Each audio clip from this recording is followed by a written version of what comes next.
Madam గారు చెప్పండి. ఏదైతే పార్లమెంటరీ వ్యవస్థ అనేది ప్రజాస్వామ్యంలో ఇంపార్టెంట్. దాంట్లో ఏదైతే నిన్న మండలిలో జరిగిన వ్యవహారాన్ని ఎలా చూస్తారు? బాహాబాయికి ఎందుకు వెళ్ళాల్సి వచ్చిందంటారు? సభ్యులు ఇద్దరు అటు అధికార పక్షం విపక్షం రెండు బాహాబాయికి వెళ్ళారు. దాన్ని ఎలా చూడొచ్చంటారు ఇక్కడ? సార్ ప్రజెంట్ అనేది మనకు ఒక హీట్ ఆర్గ్యుమెంట్ అయితే జరుగుతుంది. లడ్డూ కల్తీ విషయం అనేది, ఆ లడ్డూ కల్తీ విషయాన్ని అనేది పదే పదే వీళ్ళు కూటమి అనేది బయటికి తీసుకొస్తుంది కాబట్టి దాన్ని పక్కదోవ పట్టించడానికి ఏదో ఒక ఇష్యూ మీద గొడవలు రేపాలి. ఈ గొడవ మీద ఫోకస్ చేస్తే అసలు ఉన్నది పక్కకు పోతుంది. సో ఆ పక్కకు పోవడానికి దాని మీదమే వీళ్ళ కాన్సెప్ట్ అనేది. సో ఈ లడ్డూ కల్తీ విషయాన్ని పదే పదే పదే పదే ఇది జరగలేదు జరగలేదు అని నిరూపించుకోవడానికి కొత్తగా ఒక విషయాన్ని అనేది వీళ్ళు క్రియేట్ చేస్తారు. క్రియేట్ చేసి దాన్ని తీసుకొచ్చి గొడవ రేపుతారు. అంతే తప్ప అక్కడ ఏమీ లేదు. వాళ్ళుగా నిజంగా నిరూపించుకోవాలి అనుకుంటే ఆ ల్యాబ్స్కి అది కాకుండా వేరే ల్యాబ్స్ వీళ్ళు పంపుకోవచ్చుగా. పోనీ అప్పుడున్న ఆయన ఉన్నాడు కదా వాళ్ళ వైవి సుబ్బారెడ్డి గారిని, ఆయన మళ్ళీ మీడియా ముఖంగా కూర్చోబెట్టేసి మీరు ఎందుకు అలా చెప్పారు, ఇప్పుడు చూడండి పార్టీ పరువు పోతుంది, మేము మాకనేది అసలు అసెంబ్లీలో విలువ లేకుండా పోతుంది, ప్రజల్లో విలువ లేకుండా పోతుంది, మీరు ఎందుకు అలా చెప్పాల్సి వచ్చింది అన్నప్పుడు సుబ్బారెడ్డి గారు ఆయన చెప్తాడు అసలు నేను సిట్టిచ్చిన రిపోర్ట్ నివేదిక ప్రకారమే నేను చెప్పాను రా బాబు, లేదంటే నేను అబద్ధాలు చెప్పాను, జగన్ భయపెట్టి లేకపోతే కూటమి భయపెట్టిందని ఏదో చెప్తాడే తప్ప మీరు మీ వైవి సుబ్బారెడ్డిని వదిలిపెట్టేసి ఇక్కడికి అసెంబ్లీలో చట్టసభల్లోకి వచ్చేసి గొడవ పట్టడం అనేది ఎంతవరకు జనాలకి ఏమన్నా అసలు చూడడానికి ఇదిగా ఉంటుందా? చట్టసభ మీకు ఎందుకు ఇచ్చారు అసలు? క్వశ్చన్ చేయడానికి, ప్రజల వాయిస్ వినిపించడానికి మీకు ఇచ్చారు. అయ్యో తెలిసి ప్రజల వాయిస్ కానీ ప్రజల కష్టాలు కానీ వాళ్ళ బాధలు కానీ వాళ్ళ అవసరాలు కానీ ఇవన్నీ వదిలేసి మీ ఇష్టానుసారంగా మీ పర్సనల్ గొడవలు తీసుకుపోయి చట్టసభల్లో గొడవలు పెడితే చట్టసభలకు ఉన్న సమయాన్ని మీరు వృధా చేయడం తప్ప మీలాంటి వాళ్ళకి అసలు పార్టీ పోస్టులు అనేది అనవసరం. ఒక ఎడ్యుకేటర్స్ని తీసుకొచ్చేసి అలా చట్టసభల్లో కూర్చోబెడితే ఒక పార్టీ కానీ ఒక గవర్నమెంట్ కానీ మళ్ళీ అభివృద్ధి చెందిద్దని జనాలందరూ సుఖంగా బతుకుతారని మేము అనుకుంటున్నాం. అంటే ఇక్కడ ఏదైతే జరిగిన వ్యవహారం లడ్డు వ్యవహారం కల్తీ వ్యవహారం జరిగిందని గవర్నమెంట్ దగ్గర ఉన్న రిపోర్ట్ ప్రకారం చెప్తా ఉన్నా, వాళ్ళు పదే పదే చెబుతున్నారు మా టైంలో జరగలేదు, ఈ గవర్నమెంట్ టైంలో జరిగింది, దాన్ని కప్పిపుచ్చుకోవడానికే పారిపోతున్న కుల ప్రస్తావన తీసుకొచ్చారని చెప్పి మాట్లాడుతాం. నిజంగానే పారిపోతున్న గవర్నమెంట్ అన్న మేము కరాఖండిగా చెబుతున్నారు ఎంత సమయమైనా మేము ఉంటామని చెప్పి సాక్షాత్ అసెంబ్లీ వ్యవహారాల మినిస్టర్ చెప్పిన పరిస్థితి. ఎలా చూడొచ్చుంటారు ఇక్కడ ఈ వ్యవహారం? గవర్నమెంట్ పారిపోతుంది అనడానికి అసలు లేదు. ఎందుకంటే సభాముఖంగా పవన్ కళ్యాణ్ గారు, చంద్రబాబు నాయుడు గారు, లోకేష్ గారు వీళ్ళు ప్రజల ముందుకు వచ్చేసి ఒక మీడియా ముఖంగా వాళ్ళు మొత్తం చెప్పారు ఏం జరిగింది, దాంట్లో ఏం కలిసింది, సిట్ ఇచ్చిన నివేదికలో ఏ పేపర్లో ఏమేమి మెన్షన్ చేశారు, దాంట్లో ఏమేమి రసాయనాలు కలిసాయి అని చెప్పేసి సిట్ ఇచ్చిన నివేదికను మీడియా ముఖంగా అంటే ఏపీ మొత్తం చూసే విధంగా చదివి వినిపించారు. ఒకవేళ మీ వాళ్ళకి కానీ వైసీపీ వాళ్ళకి కానీ ఆ సిట్ ఇచ్చిన నివేదికలో ఇది తప్పు అని కానీ తెలుసున్నట్టయితే మీరు పోయి సిట్తో ఫైట్ చేయండి. మీరు మాకు ఇచ్చిన నివేదిక ఏంటి, మా పేపర్లో ఇవన్నీ లేవు, వాళ్ళకి ఇచ్చిన నివేదికలో ఇవి ఉన్నాయి అని చెప్పి దమ్ముంటే మీరు పోయి సిట్తో ఫైట్. అంటే ఇక్కడ రెండు రకాల రిపోర్ట్లు వస్తాయి అంటారు, ఒకటే రిపోర్ట్ ఉంటుంది అంటారు? ఒకటే రిపోర్ట్. సిట్ అంటే ఎప్పుడైనా ఒకటే రిపోర్ట్ ఉంటుంది సార్. దీంట్లో స్పెషల్ ఇన్వెస్టిగేషన్ అనేది ఒకటే రిపోర్ట్ చేస్తారు. కానీ నీకొకటి నాకొకటి ఇస్తే వాళ్ళు ఇంకా సిట్ ఎందుకు అవుతారు? అప్పుడు జగన్మోహన్ రెడ్డి గారు పదే పదే ఇప్పించుకుంటాడు ఆయన కాదు, ఎందుకంటే ఆయన దగ్గర ఎంత ఉంది కదా. సో అలా ఇప్పించుకోవడానికి జగన్మోహన్ రెడ్డి గారికి చెల్లిద్దేమో కానీ సిట్ అనేది ఎవరికి లొంగదు సార్. అందుకే వాళ్ళు సిట్ అన్నారు, స్పెషల్ ఇన్వెస్టిగేషన్ టీం అనేది వాళ్ళు అందుకే. కాబట్టి ఈ డైవర్షన్ పాలిటిక్స్ అనేది మానేసి తప్పు జరిగిందని సింపుల్గా ఒక మాట ప్రజలకు క్షమాపణ చెప్పేసి ఆ దేవుడి దగ్గర మీరు ఒక క్షమాపణ చెప్పేసుకొని వదిలేస్తే ఈ ఇష్యూ అనేది ఇంతటితో పోతుంది. రెండోసారి జరగకుండా ప్రజలకు అనేది దేవుడి భక్తులకు అనేది ఒక నాణ్యమైన లడ్డు అనేది అందించడానికి ట్రై చేయండి. అంటే ఇక్కడ వాళ్ళు మాట్లాడుతున్నారు మా నాయకుడు కుల ప్రస్తావన ఎందుకు తీసుకొస్తున్నారు, కుల ప్రస్తావన తీసుకురాకూడదు కానీ ఆర్గ్యుమెంట్ చేస్తున్నారు, దాని మీద గొడవ అయింది, బాబాయికి వెళ్ళిన పరిస్థితి ఎందుకు అంటారు? అలా కుల ప్రస్తావనలు ఎక్కువ మా కులంలో మా కాపోడు మా రెడ్డి ఇలాంటివన్నీ తీసుకొచ్చేది జనాలను. మీరు ఒకవేళ అపోజిషన్ పార్టీలో ప్రజెంట్ ఉన్న గవర్నమెంట్లో అక్కడ ఉన్న అధికారి ఎవరైతే కులపోడు ఉన్నాడో ఆ కులపోడుకు సంబంధించిన వాడినే మీరు మీడియా ముందుకు తీసుకొస్తారు. ఆడితోనే ఆడిని ఇష్టం వచ్చినట్టు నోటుకు వచ్చినట్టు తిట్టిస్తారు, పర్సనల్గా తిట్టిస్తారు, అలాగే పార్టీకి సంబంధించినట్టు తిట్టిస్తారు. వాళ్ళు ఇష్టం వచ్చినట్టు కుటుంబాల్లో ఉన్న లేడీస్ని పిల్లల్ని అందరినీ బయటకు లాగుతారు. కేవలం కుల రాజకీయాలు చేసేది ఒక వైసీపీ గవర్నమెంట్లోనే జరుగుతుంది. అండ్ ఈ బూతుల రాజకీయాలు కూడా మీ దగ్గర నుంచే జరుగుతుంది. మొన్న అంబటి రాంబాబు గారు ఆయన చేసిన తప్పును పక్కన పెట్టేశారు, కులాన్ని లోపలికి లాక్కొచ్చారు. అంతకుముందు రెడ్లు తప్పు చేయలేదా? అప్పుడెందుకు కులాన్ని తీసుకురాలేదు? కమ్మలు చేయలేదా? అప్పుడెందుకు తీసుకురాలేదు? ఇంకెవరు కులాలు చేయలేదా? ఒక కాపుని తీసుకొచ్చినప్పుడు మాత్రమే, ఆయన తప్పు చేసినప్పుడు మాత్రమే మా కాపులు అని చెప్పి ఎందుకు ఇలా ఇది చేస్తారు? ఎంతమంది రెడ్లు ఈ మధ్య అడ్డంగా దొరికిపోయారు, వాళ్ళని ఎందుకు తీసుకురాలేదు? మీరు తప్పు చేశారని మీడియా ముందుకి ఒక కాపులను ఎందుకు తీసుకొస్తున్నారు? తప్పు చేసిన దాన్ని పక్కన పడేశారు, లేని దాన్ని కులాన్ని మాత్రం ముందుకు తీసుకొస్తున్నారు.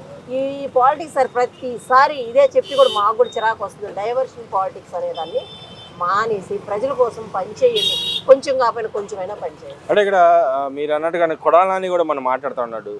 రెడ్ బుక్ లేదు, ఎల్లో బుక్ లేదు, ఏ బుక్ వచ్చినా మాకేం ఇబ్బంది లేదు, మా జగన్మోహన్ రెడ్డికి ఎవరు ఎదురు వచ్చినా ఆయన ఎదురెళ్ళినా కూడా వాళ్ళకే నష్టం అని చెప్పి మాట్లాడుతూ ఉన్నాడు. మళ్ళీ రాజకీయాల్లోకి వచ్చి ఇలాంటి వ్యాఖ్యలు చేయడానికి ఎలా చూడుతుంటారు? ఇన్ని రోజులు ఏమన్నా మరి ఎక్కడ పోయాడు అంటారు? సినిమా డైలాగులు బాలకృష్ణ గారు చేస్తేనే అందంగా ఉంటాయి, మీరు ఎవరు చెప్పినా ఏం పెద్ద అందంగా ఉండవు. దట్టు మీకు యాప్ట్ అవ్వవు కూడా. ఎందుకంటే జగన్మోహన్ రెడ్డి గారు ఆయన మీడియా ముందుకు వచ్చి స్క్రిప్ట్ లేకుండా ఒక్కసారి కనీసం మా కోసం ప్రజల కోరిక మీదకు స్క్రిప్ట్ లేకుండా అక్కడ ఏదైతే సబ్జెక్ట్ ఉందో ఆ సబ్జెక్ట్ని చూడకుండా ప్రజలతోటి ముఖాముఖిగా మాట్లాడమనండి, చూద్దాము. అంతే తప్ప ఎంతసేపు అవతలని తప్పు పెట్టిన చూడాలి తప్ప మీ మాజీ జగనన్న గారు ఏం మాట్లాడుతున్నారు, ఏం చేస్తున్నారని మీకు ఎప్పుడు పట్టదా? ఒక్కసారన్నా ఆయన సలహా ఇవ్వండి అయ్యా. మేము ఆయన మాటలు విని విని విని విని విసిగిపోతున్నాము. జబర్దస్త్ కమెడియన్ అయిపోయాడు ఆయన మాకైతే.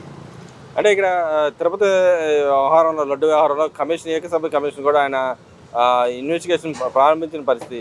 నిజంగా దాని వెనకాల ఎవరు ఉన్నారు? అందరూ బయటకు వస్తారంటారు ఇప్పటికైనా? లేకపోతే మళ్ళీ వీళ్ళు చెప్పినట్టుగానే మళ్ళీ ఇంకో రిపోర్టు వ్యవహారం నడిచిద్ది అంటారా? మా రిపోర్ట్లో లేదు, వీళ్ళ రిపోర్ట్లో ఉందండి, మళ్ళీ ఆ వ్యవహారం నడిచిద్ది అంటారా? ఈ ఏకసభ్య కమిటీ ఇవన్నీ మాత్రం ఎందుకు వేస్తున్నారు? వీళ్ళు పదే లడ్డు కల్తీ జరగలేదు అని చెప్పి ఏదో చేస్తున్నారు, కానీ దాన్ని కప్పిపుచ్చుకోవడానికి ఇదిగో దీన్ని ఆపడానికి మాత్రమే గవర్నమెంట్ ఏదైతే కొత్త స్టెప్ తీసుకుంటుందో దాన్ని ఆపడానికి వీళ్ళు డైవర్షన్గా ఇంకో మ్యాటర్ తీసుకొస్తారు. అంతే తప్ప దాన్ని ఎవరు ఆపలేరు. ఆయన చేయాలనుకున్నది ఖచ్చితంగా చేస్తారు. అలాగే ఇందాక మీరు ఒకటి అడిగారు, రెడ్ బుక్ బ్లూ బుక్ మమ్మల్ని ఏం చేయలేరు అని. అంటే మీరు ఎవరైతే తప్పులు చేస్తున్నారో, తప్పులు మాట్లాడుతున్నారో వాళ్ళ గురించి మాత్రమే అక్కడ ఆయన రెడ్ బుక్ అనేది పెట్టుకున్నారు. అయ్యారా నువ్వు కూడా గవర్నమెంట్ వచ్చినప్పుడు నువ్వు కూడా ఒక బ్లూ బుక్ పచ్చ బుక్ ఏదో ఒకటి పెట్టుకో. డిజిటల్ బుక్ పెట్టారు కండి, డిజిటల్ బుక్ పెట్టాడు. డిజిటల్ బుక్ పెట్టి అదే అదేంటి డస్టర్ పెట్టి ఒకటి పెట్టి తుడిచాడు, గుర్తుందా మీకు? అంత బ్రెయిన్ ఉంది ఒక ఎక్స్సీఎం గారికి. సో ఇవన్నీ మీరు ప్రజలను భయపెట్టాలని కానీ, ప్రజలను తప్పుతో పెట్టాలని కానీ, డైవర్షన్ పాలిటిక్స్ కానీ ఇవి కొంచెం మానేసి ఒక్కసారైనా అసెంబ్లీలో 2.5 సంవత్సరం కంప్లీట్ అయిపోతుంది, ప్రజల వాయిస్ని మీరు కానీ మీ 11 మంది కానీ వినిపిస్తే మేము వినాలని ఎదురు చూస్తున్నాం. ఒక్కసారైనా మా వాయిస్ మీరు వినిపించండి దయచేసి. అదేవిధంగా మీ జనసేన పార్టీ సంస్థాగతంగా ఎప్పుడు లోపల బల పొందుకుంటుందండి? ఎన్ని రోజులు ఇంకా ఎందుకు వెయిట్ చేస్తున్నాం? మిగతా పార్టీలన్నీ కమిటీలు వేసుకుంటూ పోతుంది, మీ పార్టీలు ఎందుకని కమిటీలు వేయలేకపోతున్నారు ఇంకా? అంటే పవన్ కళ్యాణ్ గారిది అప్పటికప్పుడు రాత్రి పుట్టిన పార్టీ కాదండి. ఆల్రెడీ ఎక్స్పీరియన్స్ ఉన్న ఎమ్మెల్యేలు, బాగా డబ్బున్న ఎమ్మెల్యేలు, ఎంపీలు, దోచుకునే ఎమ్మెల్యేలు, ఎంపీలు ఆయన దగ్గర లేరు. ఆయన కొత్తగా పెట్టుకున్న పార్టీ, కష్టపడి ఆయన రెక్కల కష్టంతో నడుపుకుంటున్న పార్టీ. సో దానికి ఆయనకి కొంతమందిని నడపాలన్నా, ఆ కమిటీలు వేయాలన్నా ఎంతో కొంత డబ్బు అనేది ఖచ్చితంగా అవసరం, పార్టీ నడపడం అనేది. సో ఆయన పగలనేది పాలిటిక్స్ చేసుకుంటూ, రాత్రి సినిమాలు చేసుకుంటూ ఆయన బిజీలో ఆయన ఉన్నప్పుడు పార్టీ కమిటీలు అనేది కొంచెం లేట్ అయినా అభ్యంతరం లేదండి. మేమేం పెద్ద ఇబ్బంది పడట్లేదు, మేమేం పెద్ద ఆగ్రహం కూడా చూపించట్లేదు. పడతాయి, కాకపోతే న్యాయపరంగా పడతాయి. చెప్పారు పవన్ కళ్యాణ్ గారు రాంతాలూరు గారిని పంపించినప్పుడు కొంచెం టైం తీసుకుంటాము, టైం తీసుకొని ఎవరి కష్టాన్ని కూడా మేము వదలకుండా ఖచ్చితంగా ఆ డివిజన్లో కానీ, ఆ నియోజకవర్గంలో కానీ అక్కడ పనిచేసే కార్యకర్తల సపోర్ట్ తోటి ఈసారి మంచి నాయకుల్ని, మంచి కార్యకర్తల్ని, మంచి అధ్యక్షుల్ని నియమించాలి అని కొంచెం టైం గ్యాప్ అయితే వస్తుంది. పార్టీ కమిటీలు అయితే ఖచ్చితంగా పడతాయి, వెయిట్ చేయండి అని చెప్పి ఆల్రెడీ మీటింగ్ పెట్టి కూడా చెప్పడం జరిగింది. అదేవిధంగా చూస్తుంటే మీరు త్వరలో వైసీపీ మీరు కలిసి పోటీ చేయబోతున్నారు 29లో, నిజమేనా? లేదండి, ప్రాణం పోయినా జరిగేది లేదు. వైసీపీ జనసేన అనేది అసలు కల్లో కూడా. అంటే వైసీపీ సోషల్ మీడియా బాగా దాని మీద ప్రచారం చేస్తాను, రాబోయే రోజుల్లో మేము పవన్ కళ్యాణ్ కలిసి వెళ్తాడు, ఈ కూటమి నుంచి బయటకు వచ్చేస్తాడు పవన్ కళ్యాణ్ అని చెప్పి మాట్లాడుతూ ఉన్నారు వాళ్ళు. కూటమి నుంచి నుంచి బయటకు వస్తారు అనేది మా అధినేత నిర్ణయం అండి, మాది కాదు. ఎందుకంటే మేము చెప్తే అదేమీ జరిగేది కాదు, మేము కోరుకుంటే జరిగేది కాదు. అంటే ఆయన సాక్షాత్తు చెబుతున్నాడు కదా, ఇంకా 20 ఏళ్ళ దాకా మేము కలిసే ఉంటాం అని చెప్పి ఆయన చెప్తున్నాడు. ఈ వైసీపీ వాళ్ళు పదే పదే ఎందుకని ఇలా చేస్తున్నారు అంటారు ఇక్కడ? విడగట్టడానికి పలు కారణాలు కావాలి కదా సార్. వాళ్ళు ఏదో క్రియేట్ చేయాలి, మీడియా ముందుకు వచ్చేసి వాళ్ళ అకౌంట్లో డబ్బులు పడితే ఏదో వాళ్ళకి వీళ్ళకి పడట్లేదని మీడియా ముందు పదే పదే పదే చూపించాలి. కుక్కను చూపించి ఇది కుక్క కాదు ఇది పంది అని చూపించాలి. అలాగే వీళ్ళకి పడట్లేదని చూపించాలి. లేకపోతే కొత్తగా మళ్ళీ లోకేష్ గారిని సీఎం చేస్తారని చెప్పి ఏదో బయటికి తీసుకురావాలి. మాకు ఏదో ముడియాలని చూడాలి. సో అంటే మీరు లోకేష్ గారు సీఎం అయితే యాక్సెప్ట్ చేస్తారండి? నేనైతే యాక్సెప్ట్ చేయను. ఎందుకని? మా అధినాయకుడు ఉన్నాడు కదా.